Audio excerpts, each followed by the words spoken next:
ये the model emperor लियो वजी returns का 22 एपिसोड है और मैं इसे वहीं से चालू करूंगा जहाँ से मैंने इसे छोड़ दिया था। फिर आंटी को एनर्जी बीम लगती है तो आंटी कहती है शेन। फिर हमें पुरानी यादों को दिखाया जाता है। फिर हमें एक लड़के को दिखाया जाता है जो अपना एक काम कर रहा रहता है और फोन में जो आवाज़ आ रही रहती है कि शेन तुम मेरी आवाज़ सुन रहे हो। फिर वो लड़का बोलता है मैं इस ईयर भी जा तो आपके साथ जो चाइनीज ईयर भी सेलिब्रेट नहीं कर पाऊंगा। फिर उसकी मॉम बोलती है कि तुम इस ईयर भी नहीं आ पाओगे और फिर लड़का बोलता है कि यहाँ पे बहुत सारा काम बचा हुआ है इसलिए मैं नहीं आ सकता। फिर उसकी मॉम बोलती है मैं जानती हूँ कि तुम्हें काम करना ज़्यादा ज़रूरी है लेकिन तुम्हें रेस्ट भी लेना उतना ही ज़्यादा ज़रूरी है। अगर तुम्हारी बॉडी को अगर कुछ हो गया तो फिर मुझे तुम्हारी सबसे ज़्यादा चिंता होगी। और फैमिली रियूनियन के दिन जो तुमने जो घर लिया था मैं उस घर में 3 दिन रुकी थी और तुम उस घर में सिर्फ एक दिन ही आए थे और सिर्फ तुम खाना खा के सिर्फ वहाँ से चले गए और मुझे नहीं पता कि तुम वहाँ पे काम कर रहे हो या फिर उनके काम करने वाले सर्वेंट बन गए हो। फिर लड़का बोलता है कि बस बहुत हुआ और आपको पता है कि आज की दुनिया में से सब कोई सिर्फ पैसों के पीछे ही भागते हैं। अगर मैंने काम में अगर ज़्यादा ध्यान नहीं लगाया तो फिर हमें विलेज में ही रहना पड़ेगा और हम हमेशा दूसरों की नज़र में नीचे रहेंगे। और जो हाउस है वो 100 मिलियन का है और उसका पेमेंट जब मुझे ही देना होगा और मैं उन पैसों के ऊपर भरोसा रखूं जो आपको जो उस झूठे से मिला है। और आपको क्या ज़रूरत थी फंशुई के कर्ज के बारे में रिसर्च करने की और आप अगर अपना प्रॉपर जॉब खोज लेती तो फिर डैड को जब कोई सी भी जॉब लेने की ज़रूरत नहीं पड़ती और फिर डैड का कार एक्सीडेंट भी नहीं हुआ होता। फिर हमें कुछ दिन के बाद दिखाया जाता है जहाँ पे वो लड़का अपने बॉस से बोलता है जब फ़ोन आ रहा है मेरे मोबाइल में और फिर वो साइड में जाके जब फ़ोन में बात करने लग जाता है फिर वो बोलता है हेलो आंटी जैन क्या मेरी मॉम ने जो दोबारा से कुछ किया है और मैं जानता हूँ जो मैंने मॉम को जो पहले बोला था वो बहुत बुरा था और 2 दिन के बाद मेरा जॉब खत्म होने के बाद मैं जो उनसे जब माफ़ी में मांग लूंगा। फिर आंटी बोलती है कि तुम्हें क्या मेरी बात जो समझ में नहीं आ रही तुम्हारी मॉम जब बीमार है और लड़का पूछता है कि कितनी बुरी बीमारी है और ज़्यादा तेज तो नहीं है और फिर वो आंटी बोलती है कि मैं नहीं जानती कि उसे कितनी बुरी बीमारी है क्योंकि मैं उसे उठा रही हूँ तो वो उठ नहीं रही है और तुम्हें यहाँ पे जल्दी आ जाना चाहिए। और फिर लड़का बोलता है हाँ मैं आपकी बात जो सुन रहा हूँ और मुझे बताने के लिए जो शुक्रिया। फिर लड़का बोलता है आखिर मैं यहाँ पे करूँ क्या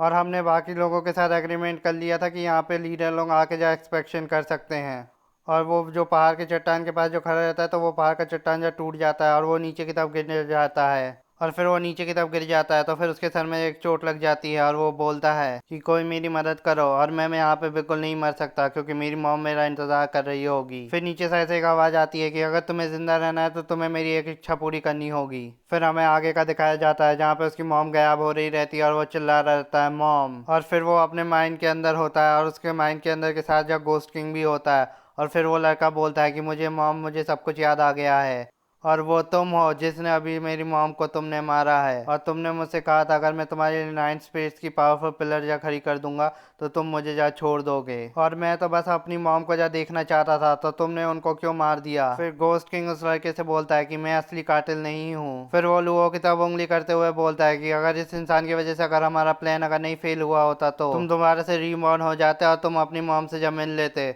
और तुम्हारा सारा गुस्सा जो है तुम्हें इसके ऊपर निकालना चाहिए। और फिर वो लड़के को गुस्से में आ रहा रहता है और बोलता है कि इस सब की वजह सिर्फ तुम ही हो और पीछे से जब गोस्ट किंग उसकी ताकत बढ़ाते हुए बोलता है कि जाके जाओ उसे मार डालो। फिर लड़की बोलती है लुओ चैन हमें जो यहाँ से बाहर निकल जाना चाहिए और ये इंसान उन बाकी इंसानों से सबसे ज्यादा पावरफुल है। और गोस्ट किंग अपनी शक्तियां बढ़ा रहा रहता है और लड़की देख के बोलती है कि अब तो हम जिंदा नहीं बचने वाले। फिर गोस्ट किंग अपनी मैक्सिमम पावर में आने के बाद लुओ की तरफ हमला करने चला जाता है और लुओ बोलता है इसकी एनर्जी पहले से ज्यादा बढ़ गई है और ये मेरे लिए बहुत अच्छा टेस्ट सब्जेक्ट होगा। और फिर वो गोस्ट जल लुओ की तरफ बढ़ते हुए बोल रहा रहता है कि मैं तुम्हें जा मार डालूंगा। और फिर लुओ अपना एनर्जी बीम चलाते हुए बोलता है कि ये मैंने बात जब मिलियंस टाइम जब सुनी है और किसी के पास इतनी ज्यादा हिम्मत भी नहीं है ये करने की। और फिर वो एनर्जी बीम जब उस गोस्ट किंग को लग जाता है और वो गोस्ट किंग बोलता है मेरा सोल आखिर कैसे जल सकता है। फिर लुओ फिर अपने मन में सोचता है लगता है कि मैंने एम्परर स्कोर के प्रोटेक्शन की ताकत को मैंने पूरी तरीके से इस्तेमाल कर लिया है और उसके बिना मेरी ताकत बहुत ही ज्यादा कमजोर हो गई है। फिर वो धुएं से फिर वो लड़का निकलता है बोलता है नहीं अब सब कुछ जा खत्म हो गया है।